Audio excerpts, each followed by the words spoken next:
You are about to embark on a journey inside the secret society known as Roosters. The fraternal organization was founded alongside the revolution in order to protect the secrets, power, and wealth of a select few. As the club evolved, it used even more grotesque and ritualistic means of imposing its sinister intent. It now inflicts terror on anyone who may cross its path as it ventures onward to control the world. This series is inspired by actual historic events. Some viewers may find the content disturbing, and viewer discretion is strongly advised. Come on, boy. No, Father, no! Where are you taking him? No! No, he's just a boy! I want to go! Don't do That it! boy. Don't you take him. I won't let you. I don't want to go! I don't want to! He'll never ever be like you. No! I won't let it. Mama! Mama! Teddy, don't you take my boy! Mama! Don't you take him. I won't let you. No, Father, no! Mom! Mom! Watch how we turn a rooster into a hen. Travis, you are not going to be like your father.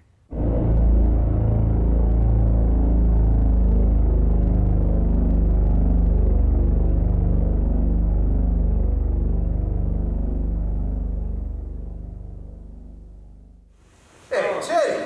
Hey. Brought the boy this time, huh? Oh, it's about time. The boy learned a lesson or two. Got another one hentai. Mr. Happy, huh?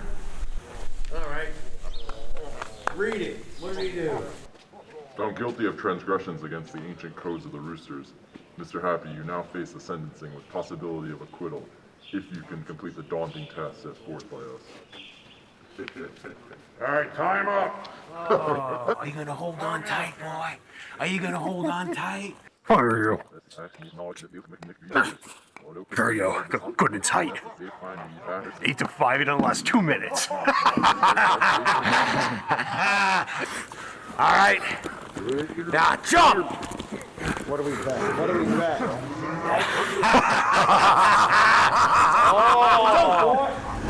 Oh, Mr. Happy, are you gonna hold tight?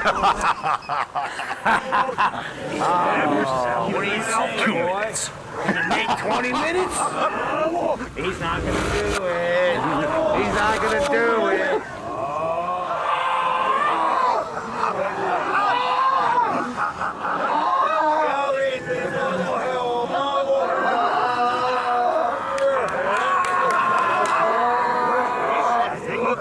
Mr. Happy!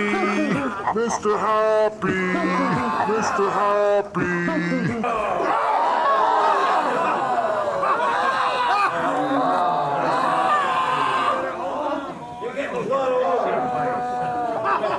Go get that egg over there and put this poor slob out of his misery.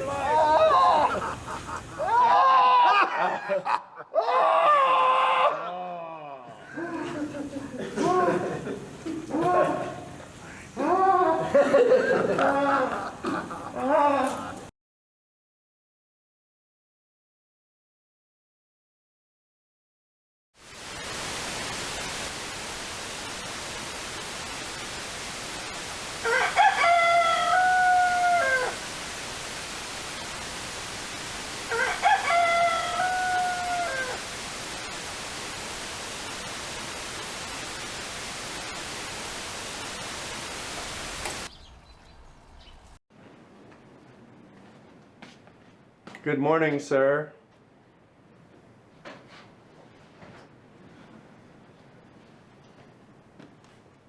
Now tell me, why do you insist on staying in the filthy servant quarters when you can be sleeping in luxury up at the house? I brought you the paper, along with some coffee, and your favorite crispy eggs. I feel more at home down here than up there. Thank you. I'm not hungry. I'll just take the coffee. Master Travis, I know you haven't been taking care of yourself. Now that you're back home, let me... I'm fine, Charles. I don't plan to be back here for long. I'm just here to attend to this year's affair one more time and then get along with my life. But Master Travis. Can you please not call me that? Travis, what do you mean one last time? I mean, this is it. I can't be a part of this anymore. I'm leaving it all behind me for good. Oh, nonsense. There's so much to attend to. Since we're hosting this year, we're naming the new leader, which is you. You can't just get up and leave and go back to that cesspool. Why live in that tiny flat when here you can... I can what? Share in the spoils of the town whores, chew the fat with some bloated hayseeds and pretend that we rule the world? Master Travis, we're not ignorant. Please don't call me that. Well, you may think we're beneath you, but remember, Roosters is in your blood. You may be able to leave it, but it will never leave you. Why are we hosting? Why me? We haven't hosted in years, and we came up in the lottery. You are your father's heir, therefore next in line, just like his father before him. We'll make this celebration like no other. Oh, how I wish your father were here to see it. Have you seen him? Seen? Seen whom? You seem nervous. You've seen him too, haven't you? And he scares you. That's why you're speaking like this. Sir. Let me tell you. You might be scared of him, but I'm not. Sir, I can assure you I do not know who you're referring to. My father, Charles. He's still here. I can feel him in the shadows. Sir, your father is dead, and I don't believe in ghosts. It's in your blood. You are the new leader, and that's what frightens you. But you mustn't run from it, sir. You must embrace it. Whatever power you say that I have, I don't want it. I want none of this. I'm telling you, I'm gonna get out, and I'm gonna leave this place once and for all. Yes, I'm going to be all right. I plan to get out of this place sooner rather than later, and I suggest you do the same. Oh no, sir. I could never leave here. This is my home, my destiny. I will die on this property. Why are you so loyal to the Roosters and my father all these years? Oh, that's a story for another time. Now, how about these crispy eggs? They're just the way you like them. A story for another time? What, you have you have secrets too, Charles? Seems like everybody has secrets. Well, here I am, ready to listen to yours. Oh, it's so nice to have you back around, sir. It's been so lonely and dark since your father's passing. It's always been dark. What's that? Nothing, Charles, nothing. You know he missed you, your father. He would always say, oh, how... How disappointing I was? Is that what he said? On the contrary, he loved you very much. He loved the idea of me. He loved the idea of Mother. But it was the power, Charles. That is what he really loved. Do you know that? His real family was the club. Are we not family, Master Travis? Of course. You always have, and still are, the only thing I have left here. Oh, thank you, dear sir. But I think there's something you don't wish to admit. Now after breakfast, come up to the house, get cleaned up, and run into town for me. I have a few things I need for the celebration. You'll do that for me, won't you, sir? Yeah, I'll be up in a few.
I love you.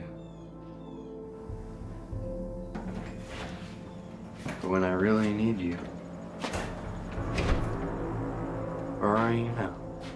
Travis, you are not going to be like your father. You know, this place always did give me a warm and fuzzy feeling. How does it make you feel, boy?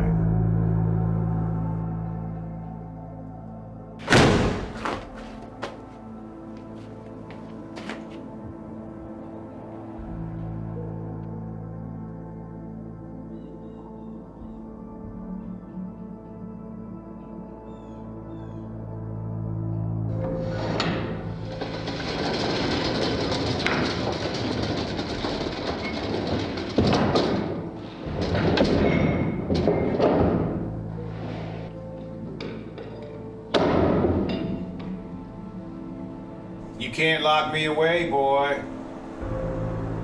I'm gonna be with you forever.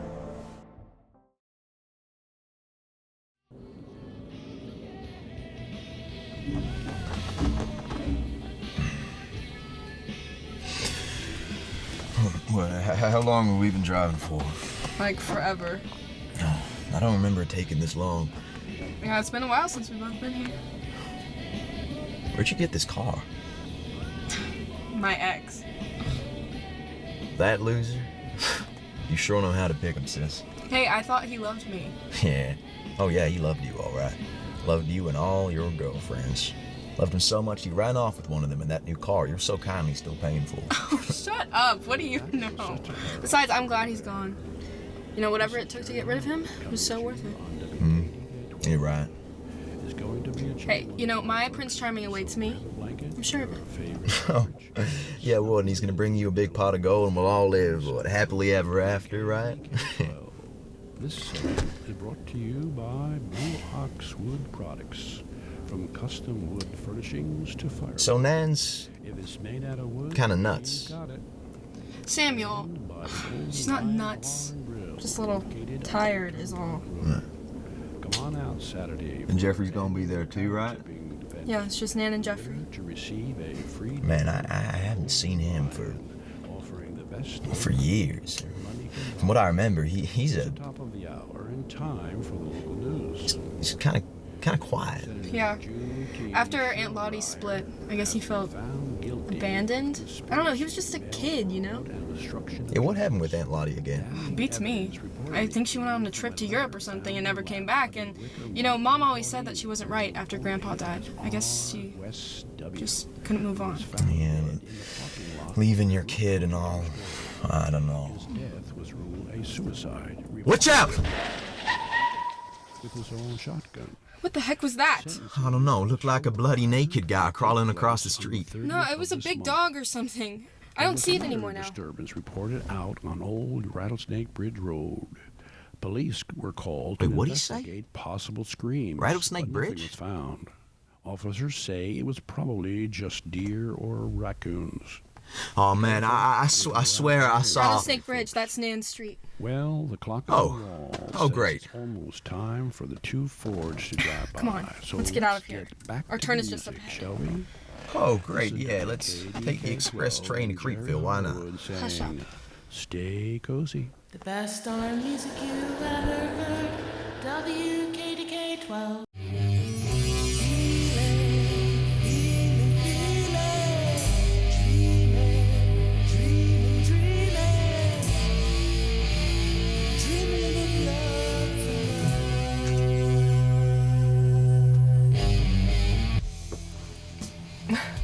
Well, I've never been here before. I always wondered what it looked like on the inside.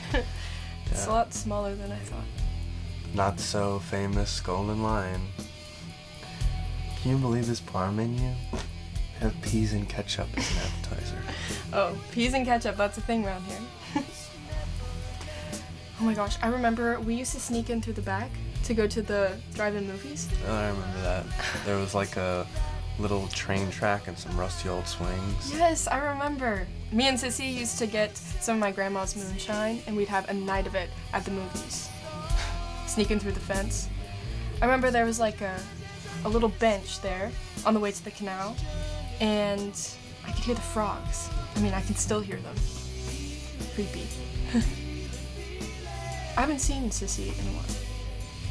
Sissy from Paddywhax? Yeah. Mr. Libel runs the Paddywhax Meat and Spirits. I was getting my grandma's tonic when I made a fool of myself. Sorry you had to see that. Well, made me pay attention to you, so. I remember saying to myself, who is that beautiful girl? I didn't even recognize you, Sonny. Last time I saw you, you were... A little klutzy girl with braces. So, how long are you here for? I don't know. Probably not very long. My brother and I are just in town to help my grandma get her things in order before we move her into a home. She's not well? I'm sorry. No. She's fine, you know, physically. She just gets confused. It's not good for her to be living on her own. My cousin Jeffrey takes care of her, but it's time for him to live his own life. I always got the feeling he didn't like me. Jeffrey? No, he's like that with everyone, even me. He always has his guard up. It's not my family name? Oh, what? No. It's not the Hatfields and the McCoys. It's... I don't know, that was an accident. My grandpa was a drunk. Right. Now, how is it that a girl like you isn't taken by now? Or I'm about to be very disappointed. Taken? I don't know. Let's just say I got out of a bad situation. My brother's always telling me I choose the wrong guys, so... My ex, he told me that he needed to go find himself, so he went to Florida. Only problem is, he went to go find himself with my new car and left me with his old one. I guess I felt betrayed. I don't know, it's happened too many times. I think I'm too forgiving. Yeah. I'm really sorry, Sonny. Oh. Maybe we've both been meeting the wrong people. Maybe. It's funny, my mother and I used to come here every Thursday night.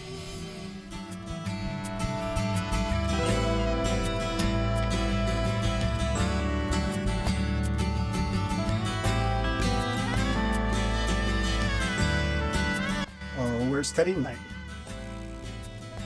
Your guess is as good as mine. Maybe. I'm sure he's out with one of his whores. Just one? So you brought the boy. Mm-hmm. It's another night, huh? There's no reason for him to be subjected to that. He can stay with me. Yeah. Get your mind somewhere else. Less thinking about Ted. I was thinking that too. Yeah. I guess, we settled for what we know. I'm so sorry, Travis. My nan told me about... It's okay. Barely even crosses my mind now. She's in a happier place. And your father? His life's all caught up with him. It's only a matter of time, really. Right. So, you said you're only in town for a bit? I want to get on with my life. I mean, away from all this. Hey, meeting someone at the Playhouse tonight. It won't be long. Would you like to come with me? Catch a show? Oh, I still have to get tonic for my nan, and I didn't really bring anything fancy with me. You're beautiful, Sonny. And I can take care of the tonic. I mean, Charles is a walking pharmacy. Well, that sounds lovely. So, should I swing by around? Oh, I'll meet you in town.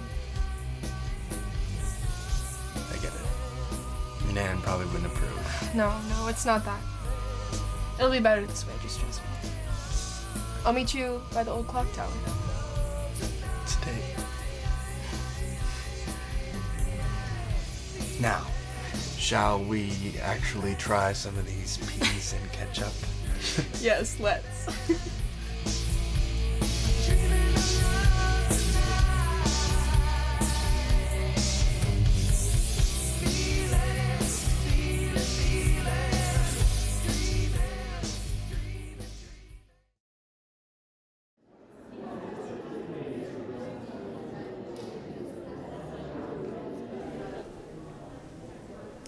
Such a nice playhouse for such a small town. My mother loved the theater. It's the least they could do. Travis! How are you? Oh, excuse me, miss. Good to see you. Hey, can they get you anything? No. All is well.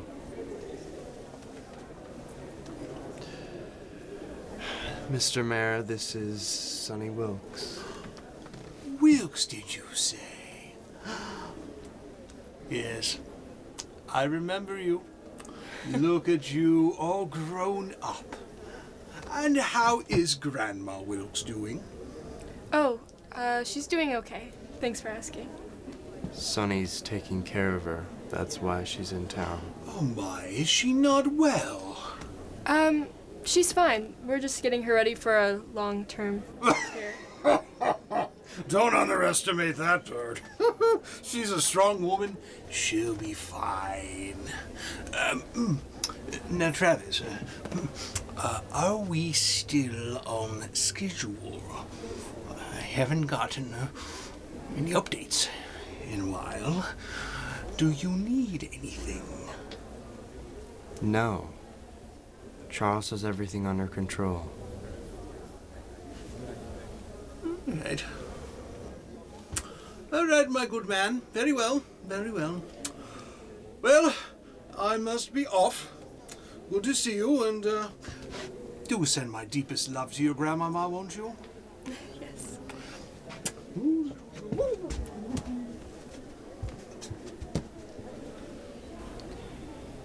He's... Over the top.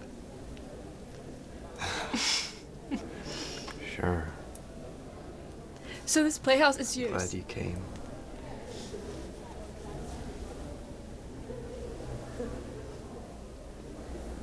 Oh, I think it's about to start.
Wow, Travis, that was amazing. Thank you so much for taking me. You haven't even got the best part yet.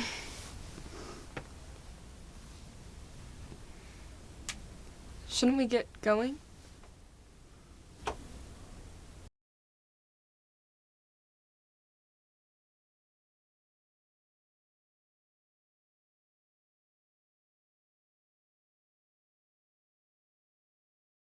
Are you sure we're allowed to be in here? Everyone's gone.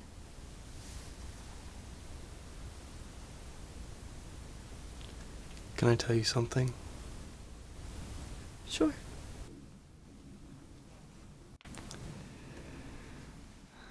When I was younger, I used to walk out onto the trestle bridge over the canal. Sit down, dangle my legs over the edge, and wait for the train. It's the only place I really felt safe.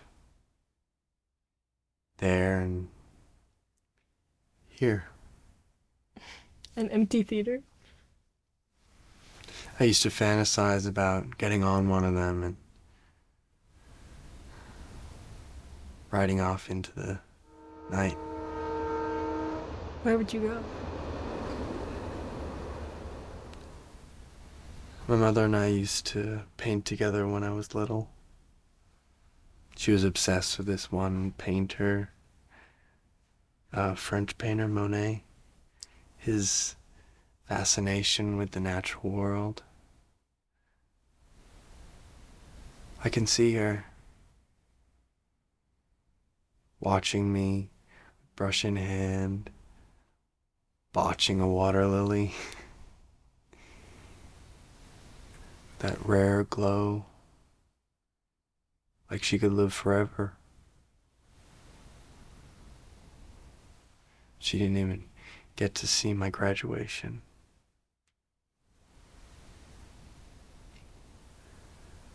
There was this art school called the Beaux-Arts de Paris. I dreamed the train would take me there. I'd sneak into a class, and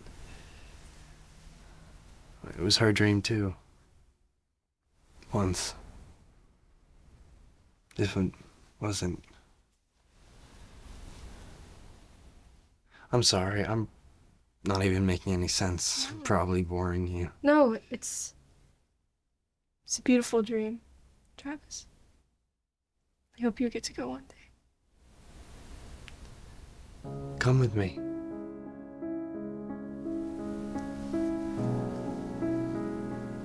We could go together. Leave all of this behind. Travis, I don't know. I don't know if I'm afraid of what could happen, or I can't live in a fantasy. Well, you're here with me now. Nothing else matters. Will you trust me? Will you?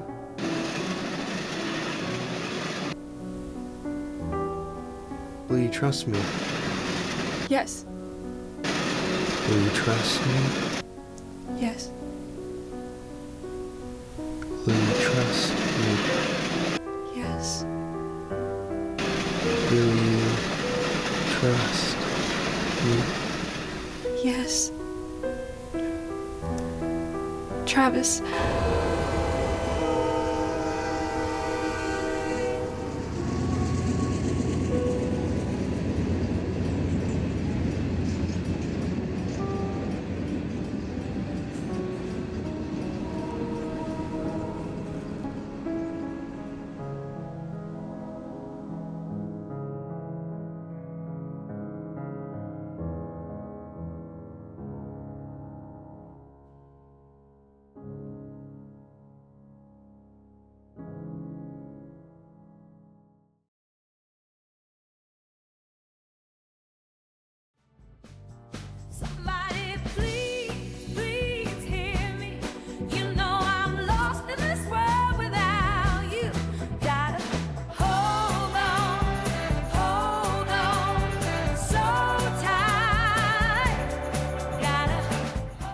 So no more school?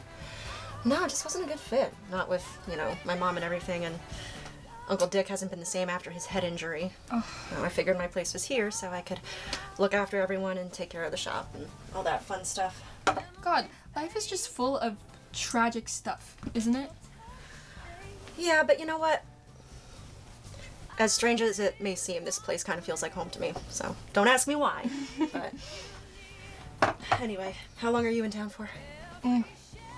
I don't know. I'm trying to get all of Nan's stuff in order to put her in that long-term care facility. It's just kind of a hassle because she doesn't really know what we're getting her ready for, Well, look, if you need any help with long-term care facilities, I've learned all about how they work and everything, so let me know. How's your mom? I mean, no change, She sits in a wheelchair all day and stares out a window, and honestly, she's just broken, and I don't think she's gonna fix herself anytime soon. Broken? Broken dreams, broken reality, bad trip. Who knows, honestly?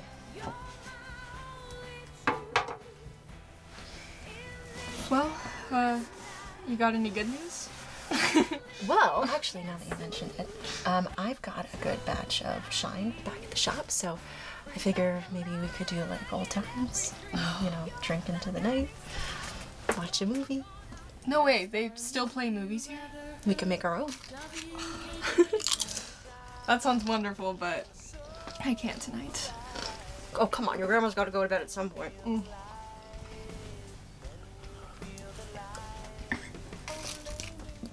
Don't tell me. You've got a date in this town. With who? No, stop. I'm brimming with curiosity. Travis Hall. No shit, is he back in town? Yeah, I mean, we've been kind of seeing each other. A Hall.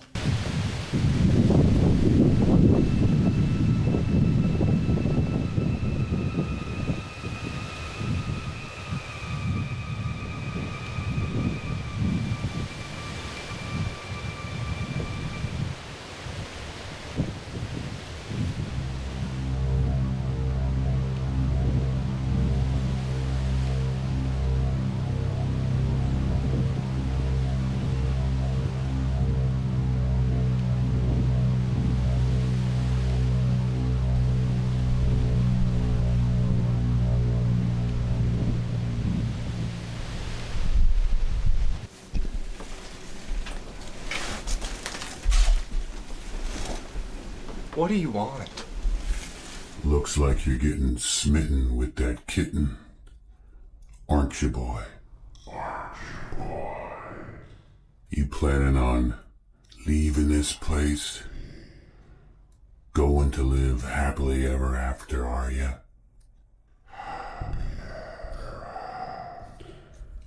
It's gonna be a real death to your part, isn't it, boy? Stop me. Stop you? I won't have to. You always find a way to muck it up somehow.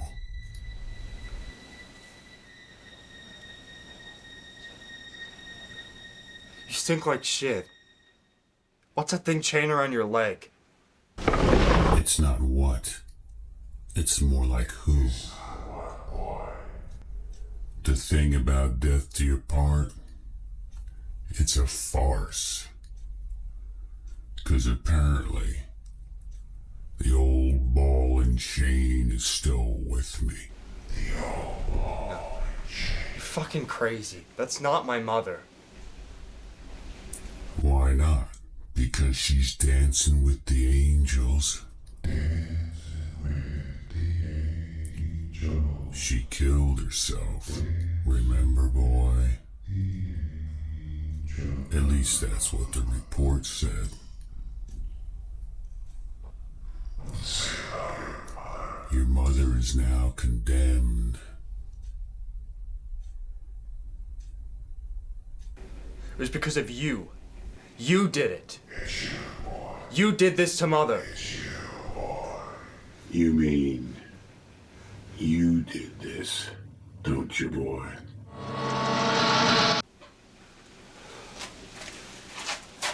That's not my mother! What you did, boy.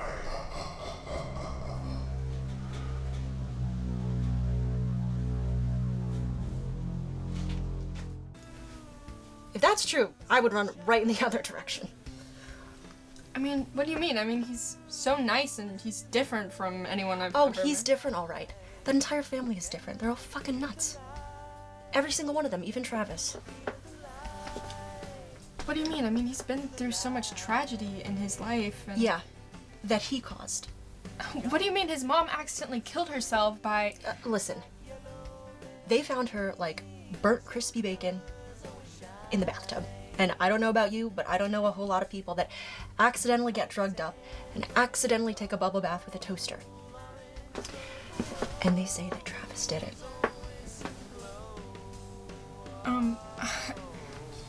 I think you're reading too much into the gossip of all of this. Listen, I know he's got a boatload of green and he's handsome and he's charming, but people in this town are afraid of him. I mean, he's part of this club that has run through this town like a plague for years. I mean, causing some serious damage. I mean, look at how many people around town, they don't know who their father is.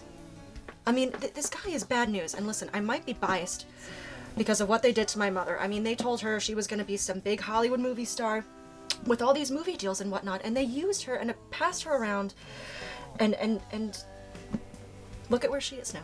And I certainly don't want to see anything like that happening to you, because it's happened to too many people. Okay. I mean, that just sounds like a horror movie. Yeah, to a lot of people it is, because it's happened to them. Listen, like I said, I might be biased because of what happened to my mother, but please promise me that if you see anything weird at all, anything, you run right in the other direction. Promise? Okay, I promise. No way you remember that. Okay, cheers. We should make time for that movie, though. We should. I know. I mean, I don't know. Like you said, like next week you're going back. Yeah, but you know, I can make time for a movie. Looking forward to it. Yes. I could bring our famous pickled eggs. Delicious. That one guy likes them, so we keep them. Are you kidding me? I can't believe. You know what? How's Sam, by the way?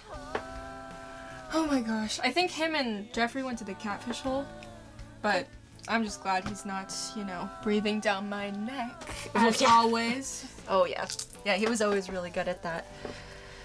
But, you know, he's looking out for you. Did you guys kiss?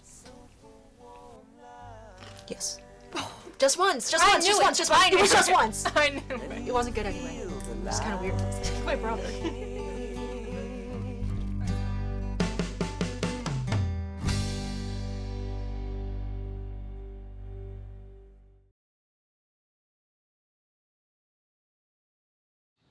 I'm one day into this vacation from one's life stresses, trying to figure out my career, what's the big story that's gonna save me, and already I find myself hungover, bored as hell, and trying to find out where my half-witted cousin has run off to this time. Jeff, where you be, boy?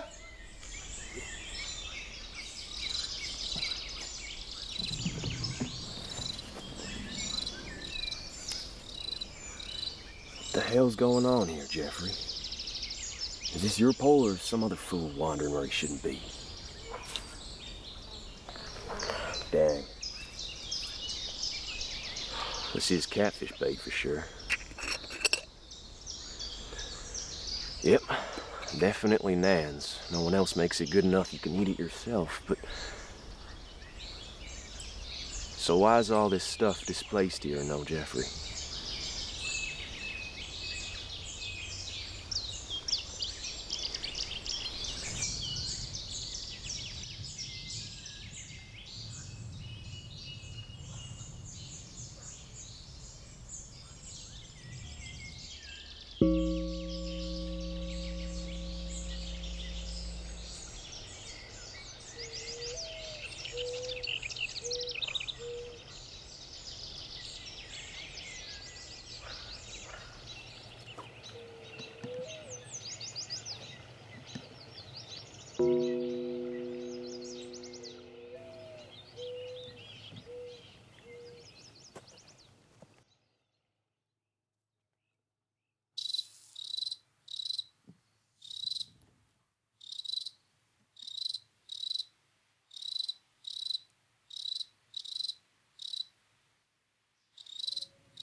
looks abandoned to me.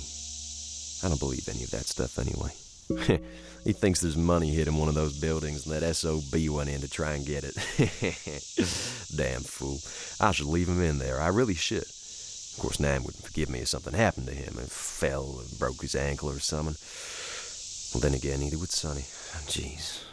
I'm the one who has to clean up everyone's messes all the time. What's one more?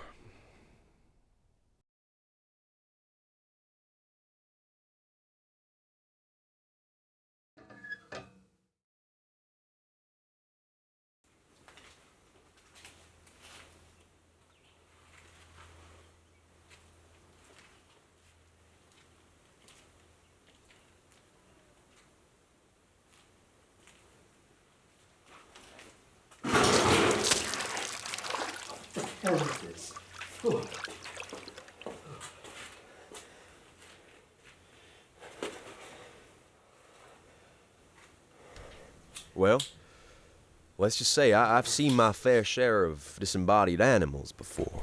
Sheep, bull, pig maybe. But no, I was pretty sure what I was staring at was human. This was a trough of cock. Human cock. Hey! What are you doing down here? As I ran for my life, I realized that the big story that I was searching for to jumpstart my career, well, that big story, turns out it was going to be about me and my family. I knew right there and then that Nan and Jeffrey and my grandpa, they weren't crazy. They was telling the truth. Roosters was real.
So what really drew me to Travis was this complex relationship and dynamic that he's constantly fighting throughout. At his core, he's still just a little kid who wants love and affection and physical touch, and to be loved and to feel like he's serving a purpose. He has a purpose.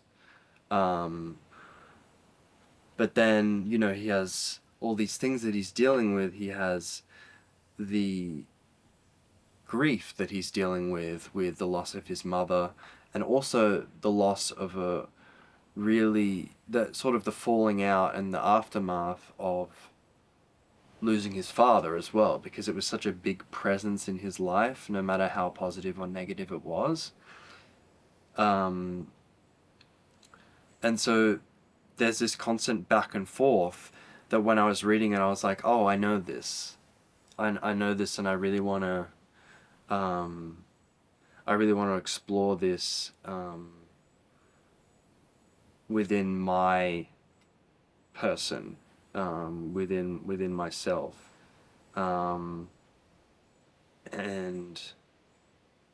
yeah, it's been a really challenging but also really enlivening process, I think. And this is just the beginning, isn't it? Just the beginning. The mayor, I think, manifests some of the worst fears that we have about politicians. There's this sort of notion about politicians we see on TV and out in the world, and they kind of unzip themselves, and there's a lizard person underneath. There's some sort of sinister entity underpinning that politician. And the great thing about the mayor is he's not the president, he's not the senator, he's the mayor of this small rural community, and he kind of is sort of living in this microcosm, you know, of our broader society and all the fears that, you know, we have about politics. So, you know, I envision the mayor as someone who is steeped in the tradition of the community, is the face of the community, and kind of goes about, you know, his normal day as a respected member of the community, but has that sinister underpinning. He's the quintessential lizard person. I think that the mayor replicates a fear. He's the personification of a deep-seated fear. I don't think we want the mayor to be a real person. I think that the mayor is someone we are afraid exists and we hope does not. But also someone that if we knew that they did exist in real life, we wouldn't be surprised. Explain how you feel about today's shop. Fun. Yeah. I had fun. So we learned, I think, more about kind of the circumstances of, you know, what's going on, and more in the universe of the Roosters universe. So more secrets get unraveled and all that good stuff. How do you feel? I'm feeling good. I think Sissy and Sonny have such a fun relationship, but it's always nice to know you have a friend looking out for you, especially in a town like this. And yeah, I think Sonny learns a lot about maybe what she might be getting into, possibly. So yeah, definitely more secrets. And Sissy spills the tea, so she loves to spill the tea. But it's fun. Do you think Sonny is aware, or is she listening, or is she just diving in anyway? Oh, I feel like Sonny is kind of that mentality that she can fix someone. She's been hurt many times before, so I think she can be oblivious sometimes to what the, you know, to what a man might bring to her.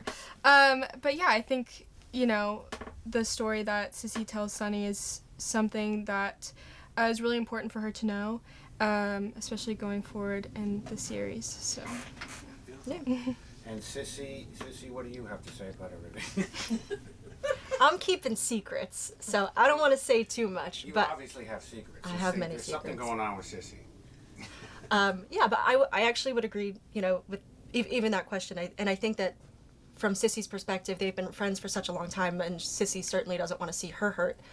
And there's things that my character, like, I know that maybe I'm not directly saying, I guess, right away, but just coming from a place of protecting her and knowing what I know about the halls and, you know, all that juicy stuff, I guess, the fun stuff. But yeah. Did that scene in the bar, I felt like Ellie is, just like I said, very relatable. I think people can relate to her character, as far as meeting this young, charming man, and he was a war hero, so you know, he was out and he was fighting for his country, and He was a rock star, really. Yeah. That's what it was back in the 40s. yeah. That's what it would have been like. And then, you know, he swept her off her feet and everything seemed great, and Reality sets in. reality sets in, for sure. Like real life. Yeah, and like I said, I mean, you can tell just from, you know, watching how protective she is over her son. You know, this is just all she's thinking about right now, is getting him out of that. Right now they think that Travis killed you, but Oh, yeah. we don't, you know, we find out later that. Oh, yeah. But I won't tell anybody that. But Yeah. Well, yeah. Well, it says in Dee's character. Yeah. Says that. Yeah. But anyway, so like crispy bacon in the Oh. The crispy bacon, I love that. That was so great when you said that. They found her like crispy bacon. We've known each other for a long time. Since you were, before you, 16, 15? You weren't driving. Oh, God, no. No, So I was talking on the phone with my friends when you were jamming in the basement with my brother. I was in the band with your brother, who was the lead singer. Yeah. And you would come down, and I known you that long. That long. And then, fast forward how many years, and then when I talked to Mike and your husband about when I was doing the HID, and he said, you do it. I had no idea at this point that you even had any kind of... Well, it had been a really long time. I didn't really have any idea either at that point. You did go to... Acting classes when I was young, yeah. So it was something that you always wanted to do. Oh, yeah. I mean, I went to Votech in the morning for performing arts, so that was half my day of high school. Yeah. Which was great. Yeah. So fun. So I had no idea. And I'm like, okay, yeah, well, you think you can handle this part? And I'm like, I had no idea. And then you come and you blow our heads off. And I was like, and everybody was like, oh my God, who's this person? And I was like, yeah, she's really, I had no idea that you were that good, that talented of an actress. So when I decided to do Roosters, it was like a no-brainer. And they don't see much of you in the pilot other than your voice here and there and an image, but it's coming. Yeah, I'm excited. It's coming. What outfits is she gonna wear next? Yeah, are you having fun? I love the clothes. You're dressed it's all mid-60s. Yeah. Yeah. So that's a lot of fun to get dressed up. It is. It's so fun. I know. I like pulling out And the different hairstyle. stuff. So when you do the hairstyle for the bar, how long does that take to do? Oh, like 10 minutes. Oh, really? Yeah. Mm-hmm. Oh, that's... Yeah. So it's easy. I got all those little gadgets to throw it on up and... Good. Yeah. I wish I wasn't hunched over like this the whole time. You know? Figured, okay, you're a butler. You're, a story. mature, man. You have to, act like it. Yeah. Unlike my normal self. Thinking that... I'm thinking along the lines of really his huge bond is with Teddy. And because of that, he's seeing this all through. Like this has to happen. Right, because this is what Teddy would have wanted. And so he's going to Travis make sure, doesn't get it, right? Or doesn't want it. So he's kind of grooming Travis to follow in his father's footsteps, but he doesn't want to, but he's somehow going to try. Yeah, I mean, I feel like I'm just kind of going with what I thought this guy should be like. And that's it. And that's it, yeah. Yeah, there's no... Really no reference in my life. I never had a butler, never been in that situation. It's not like, I come from any kind of situation like that. Yeah, that's great. Just from things I've seen, Yeah. And, they're usually kind of dry, like you said. Yeah. Dry, a little more serious, but may, have a little lighthearted side. Your tie, you said you got me from your father. Oh, yeah. Circa 1974, probably. Yeah. So that's kind of funny. Yeah, and a tux jacket I bought in a vintage store here in Somerville. Oh, really? Probably 20 years ago. Neat. So you had to look. And everybody wants to know that, as they can see, the mustache is real. It's real, yeah. It's so funny. It was a dare on Christmas. One of my relatives was like, we were joking around about it and saying, oh, I bet you can't grow a handlebar mustache. Well, actually, no, it was at work first. One of my coworkers drew in a pencil, like one of her eye pencils, a mustache like that. And she goes, wouldn't it be funny if you had one in real life? So it took me, months, but I ended up by seeing her again, because in my line of work, it's not like we work in an office every day. Yeah. So I saw her a few months later, and she couldn't believe it. And there it was. And here it is, like 3 years later. Yeah. And you even asked, what do you want for the set? Should I do it? We were like, you have to. Oh, yeah, it fits right in, especially with the footage that you have of, like, the old, back in the day, the men with their mustaches. Yeah. It's like perfect. Yeah. No, so because people are gonna want to know, because I had a lot of questions. People were asking me, is that real? Oh yeah. And I'm like, oh, it's real. It's real all the way. And that's one of the reasons why I didn't, wax it today, just so you could see it differently. Yeah. But that it's still there and there. It's still there, and you can do it on command. In 2 minutes. You brought it with you. Yeah, remember I showed up like this, and Nick said to me, "Oh yeah, no, you gotta wax it." Yeah. So 2 minutes later, ring. Now, what's it like working with Nick? He's 20. Oh, he's great. Yeah. He's a young kid in school, Australian. Yeah. So he's doesn't come from doesn't share our backgrounds or anything about the country, let alone. Yeah, he does a great American accent too. He does, yes. So that's cool, and he's very nice to work with. And, yeah. And he was very interested in coming over and practicing with me. Yes. Like a week before, which we That's did right. for a few hours, and Yeah. it was great. Yeah, so that's basically the rehearsal you had. He was even laying on my couch, and that was it. I was like, wow, he's taking this seriously. Yeah. We didn't just sit there and read, we were actually acting it out. Really? So, yeah, that was cool. So that's where his training and his education came into play to help someone like me that doesn't have that background, but... Yeah, the technical... The technical, yeah, exactly. So I just was able to, okay, let's go with it, and that's how it worked.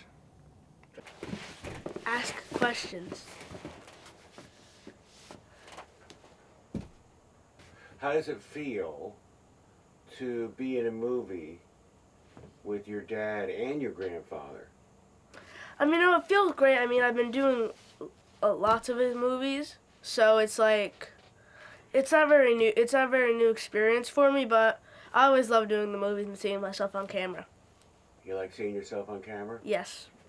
Playing young Travis. Yes.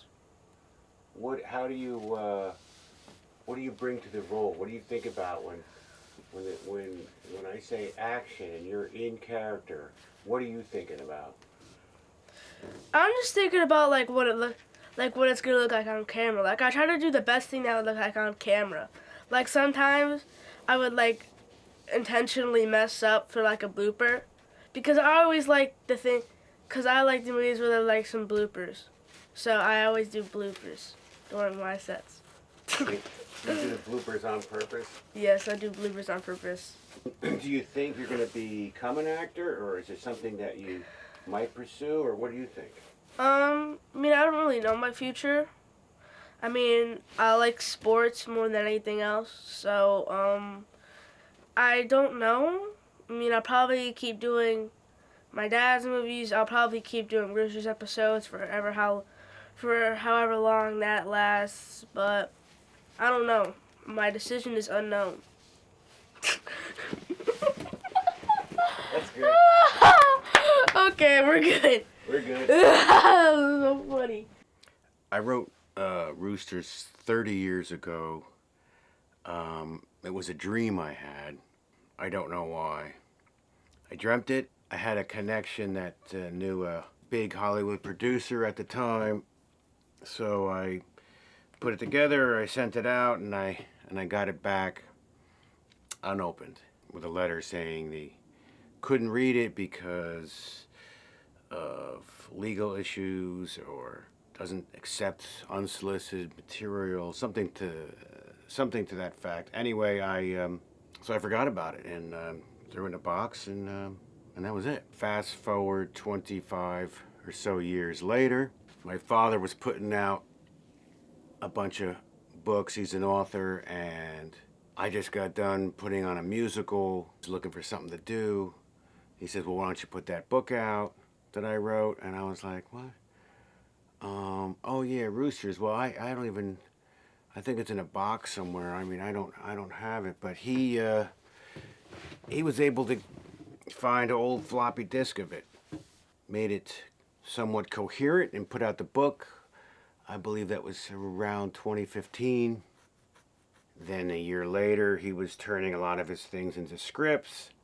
He says, well, why don't you turn that into a script? I said, okay, sure, why not? And at the same time, I fell backwards into acting, and I was in a lot of television programs, 2016, 2017, something like that. And I learned a lot. I watched them how they did it. I did a lot of those episodic crime shows, and they were able to shoot this whole hours program in, you know, a few days. Still never thought anything of it. Sent the script out. I didn't even think about it. He sent it to a bunch of places, you know, some festivals, and he sent it to Cannes for a contest. And I was like, well, why would you do that? I mean, I can't compete with the world. Forgot about it. And that summer, happened to be going through some emails of an email he doesn't use, which happened to be the one he used to submit the script to Cannes, and turns out we won first place for thriller suspense. So we knew we had a story, but still never dreamt of, you know, doing anything with it. It would cost $100 million to shoot that script. So I said, well, yeah, okay, that's great. And I went about my way, acting, and then we fooled around with it. We said, well, why don't we shoot some episodes of little scenes, some of what could have been in the book. Eric and I shot some clips right before the pandemic. We were shooting, I remember we were going to do another scene. It was right before everything was closed down. And that hit, it closed down the industry. My television shows were canceled. We had nothing. Found myself sitting in this studio wondering, well, what do I do now? And I said, well, I watched them do it. Why don't I see the mechanics and how to release something? So I put out Sustainable Life with Unlimited Transformations was my first one, and it was picked up, and it's still on a lot of streaming platforms. Anyway, I said, oh, okay, but didn't think much of it. And then the industry started to come back, and I was having so much fun shooting films and making films that the acting was like, I love this. I did my little Ghost of Somerville documentary series. Then I dove back into a feature with The Hid, and I wanted to see what that was like to cast real professionals and to get that out. And then I did that, and that was done. That was last year or so. And then I was tired. I was like, well, you know, this is too stressful. I'm just going to do my little documentaries and just have fun. And it was December of last year, and Brenna was over at the house, our now project manager, and I was showing her some of the old clips that, you know, in 2019 that we shot for Roosters. And she got done. She said, well, I want to know what happens next. And it was like a lightning bolt went off. And I was like, you know what? I want to know what happens next, too. And I just turned 60. And here I was saying I could never do this. It's too big. Yada, yada. And I said, well, why don't you take some of your own advice and just do it. Find a way to just do it. And so that's what we all decided. We're like, well, yeah, let's just shoot it. And I'll figure a way how to do this. We started, or started the thought process. And then I was on a lunch duty. We do lunch duty for our kids. And I was like, yeah, but you know what? I wish I had a farm, a big farm. And Allie, who was now our costume designer, was standing next to us. And she says, well, I have a horse farm with an indoor arena. You could use that. And I was like, now we have something. Now we can do it. The style on how we shot this was for two reasons. When I was a kid, I remember watching Dark Shadows, which is a soap opera. And I remember seeing things like that. I remember watching Saturday morning creature features, very low budget, black and white. We had a black and white TV well into when color was out. We still had it. It was old, it was tube, and it would have a certain look to it. And so, for nostalgic reasons, I wanted it to look like I remember sitting on that shag carpet. What inspired me, what I was really amazed by. So I wanted to capture that look, very low budget, the old black and white, that tube TV black and white where it's very high contrast. You had to like adjust the contrast to get a decent picture. It was very smudgy, and the whites are whites and the blacks are blacks. And I wanted to recreate that, and the sound as well. I wanted it to sound authentic. This is not a cinematic masterpiece. This is not meant to be a feature film. This is meant to be a soap opera, a series, like as if it was shot in the late 60s on a set. I love to do things, recreate things. There's no green screens. There's no special effects. It's all handmade stuff. It's you know, movie projector screens behind the cars so you're driving, because I love that look. I love the idea of that style of play-like entertainment. It's a set. There's scenes. I grew up on Masterpiece Theater, which was, you know, that would have a B-roll to establish where the scene was, and then it would jump to a scene.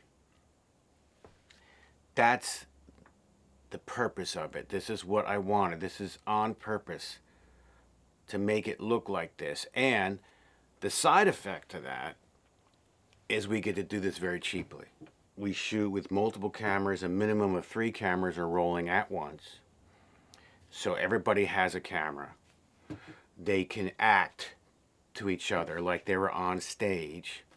My background is music, and I was always considered the one-take person. I loved the first take that when you recorded something, you captured the mojo.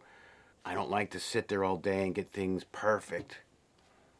So I like to capture feel, and that's why I wanted the actors to be able to act. Not your typical movie set where they're cut, all right, now move the cameras, now we'll shoot you. I wanted them to respond, react, and always be in character, not knowing if I'm using that shot or not, which I think makes it very exciting. There's no rehearsals. We show up and go. The kids might work something out, you know, before on a Zoom or something like that, because they're in class together. So I figured, why not? And then, but we don't rehearse. We shoot, we set up a bunch of cameras, we do a few takes. Usually they're the first takes that are the keepers. We're able to save a lot of time. The look is this is straight out of camera. I manipulate these cameras to look like this, so it's recorded as I'm not editing this. I'm not doing post-op to get this look. This is the look that comes out of the camera. We use the consumer grade cameras for the look. The cinema cameras are the B and C cameras. They're too good. So they're backups, they're shots we don't get, the shots that these cameras can't do. But for the most part, what you see out of the camera is how it was shot. That's what you're getting. I love that. To me, that's playing on stage live. You know, you go for it, and that's why it looks that way. And with the sound, I wanted it to sound authentic. Like I remember seeing those films. You could hear the room. For example, during the scene where Travis sees his dead father walking in the field, it was extremely windy. And normally the industry would use something like this and then wrap it with this, what they call a dead cat. I didn't do that. I was down at the beach. I'm sitting on the beach, the wind is blowing, And I noticed when the wind would blow past your ear, it would sound like this. I wanted to have that fluttering sound as it blows across your ear. If you're in a real windy situation and the wind is blowing at you, that's what it would sound like. And I wanted to keep it real. Another reason I love that shot, which was unbelievably just happened, he sees his father. He glances up and he sees the ghost, the spirit, and at that same moment, a dark cloud comes over the sun and you could see it slowly come across the field. Not planned, just happened. I think we've lost a lot of that feel today. We've gotten used to the stories being told so perfectly. We've gotten used to too perfect or expected or I don't know what, but we lose authentic feeling. I want the audience to experience this like they were sitting in the room while we shot it. Like you were at a play. You're in third row of a play and you're watching this performance in front of you on a very limited set. Everything is fake. They're all props. I believe in story and performance, not special effects and title graphics and how great it looks. I don't have time for that. I'm not a cinematographer at all. Don't claim to be. I'm a storyteller. I'm a filmmaker, and I'm doing what I can with my limited budget, no crew, black and white, low budget looking, dark shadows meets Knots Landing type of program. High drama, some little bit campy, a little bit ridiculous. That's what a soap opera is. But also horrific stuff. I mean, the scrotum pull. I mean, there's cannibalism in this story, which we don't dive into in the pilot. But it's hardcore stuff, which is very difficult for me to write. The relationship between Travis and his father, because I have nothing to draw from, because my father's my best friend. So that's the most difficult. The creepy stuff is easy and fun. We have no problem doing that. We're doing the book, the story. I changed it a little bit, obviously. In the book, the boys are young. We made the boys young adults. All the kids are young adults. Instead of the old man in the general store. Could I shoot that script? Sure, but I don't have $100 million to do that script. So I needed to shoot it it worked out to shoot it like a play on small sets, just scenes to take the story through. The first season will be the book. We're going to insert a few extra things. We're going to go back in time to the origin of Roosters in the 1700s. We're going to jump around. But the first season will be that. And we don't even have all the characters. The audience hasn't seen Nan yet. The audience hasn't seen Jeffrey. So there's so much more coming. We're so excited about it. I can't be more thrilled with the people that are involved. The actors are a true blessing. I mean, the talent that I'm getting to work with is amazing to me. Everyone takes it very seriously. They're into their character, and I give them the freedom to explore their character. Yes, there's a script. I manipulate each scene, each script from the original script to make it fit them. There's no casting calls. There's no auditions. I look at someone's reel or know what they can do, and then if I get to a Zoom call with them, I'll watch them speak. I'll see how they move, and that's how I do it. When Nick came in, I was looking at Nick to play another part, and he emailed me and said, "Oh, I have an emotional connection with this." So that was it for me. I was like, well, then he has to be Travis. Whatever power you say that I have, I don't want it. I want none of this. I'm telling you, I'm gonna get out and I'm gonna leave this place once and for all. Yes, I'm going to be all right. I plan to get out of this place sooner rather than later. And I suggest you do the same. He's very dedicated. We would discuss it late night, text messaging or emailing, different ideas about the character. Really brings everything to it. That's not my mother! He is going to be a phenomenal star in his future. And there's no question about it. I said, well, you're in class with everyone. What, is there any of your friends? He said, yeah. And he said, I have Liz. So Liz came in to play Sonny, and they knew each other, and they worked beautifully together because they have history. So I was like, this is great. She's very glamorous. She reminds me of an old Hollywood movie star type of look. She brings that innocent yet very glamorous feel to the character of Sonny. Plays it perfectly. Maybe we've both been meeting the wrong people. Yes.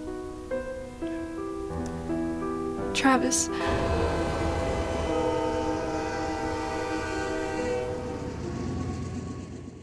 And how about a Sam? He goes, well, you know, my friend Patrick. And then Patrick came in, and we were just all blown away with how everything just fell together.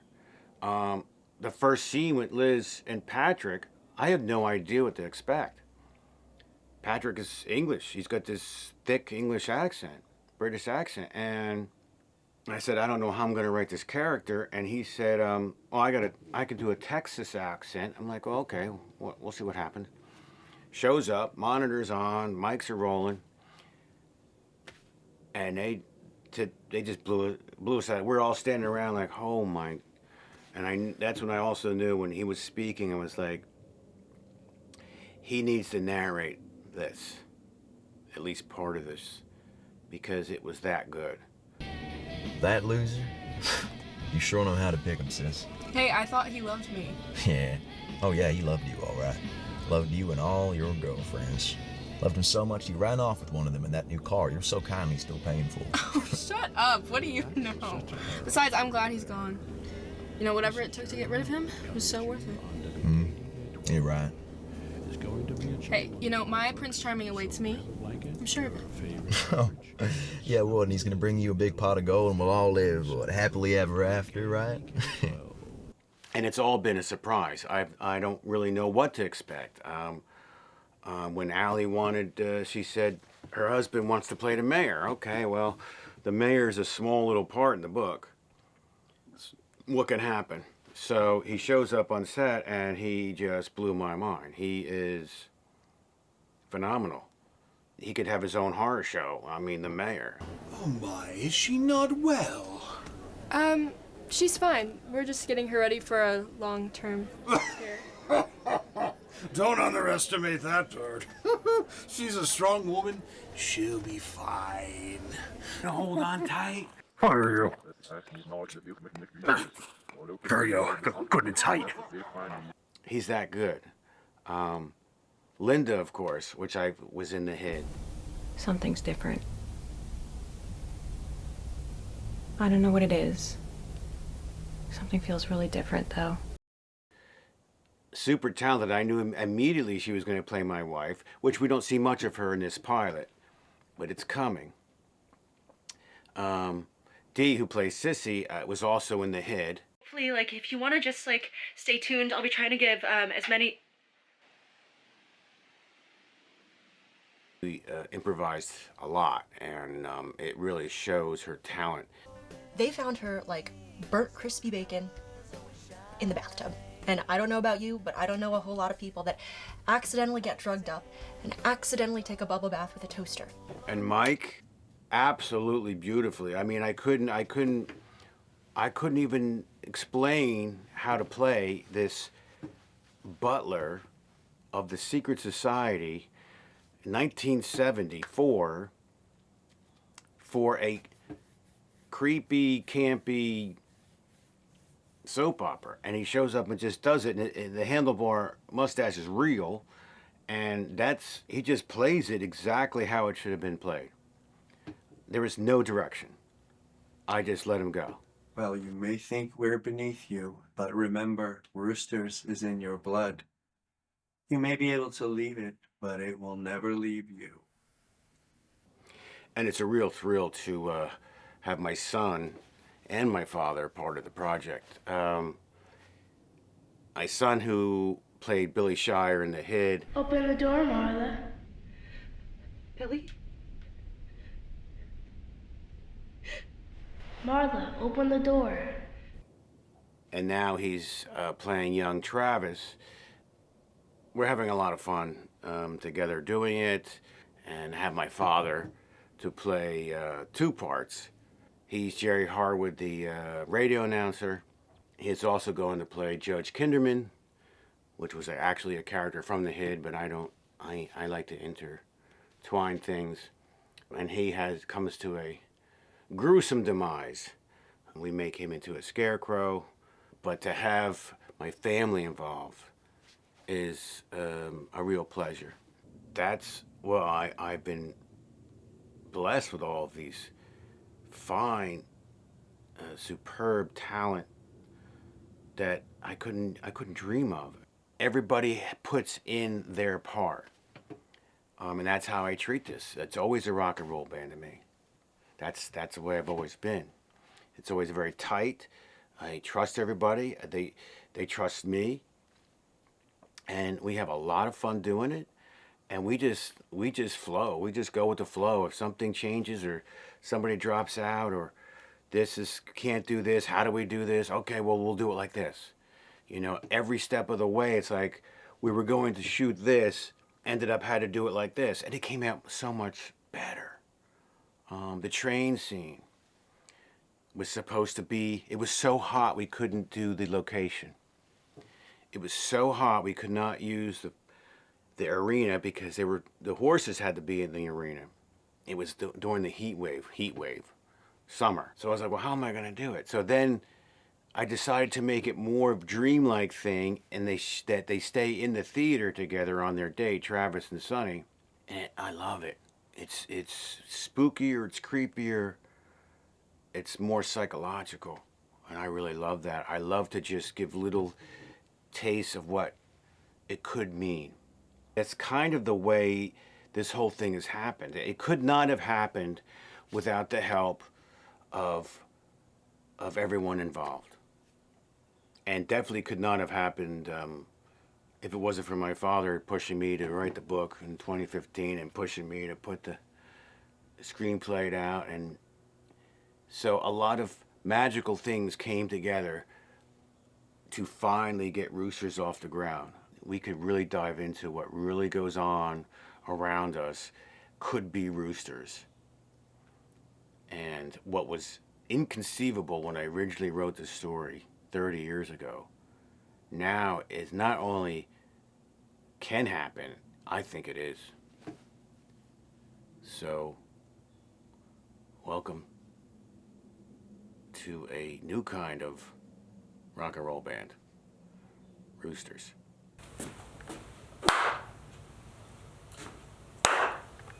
And we'll clamp speed.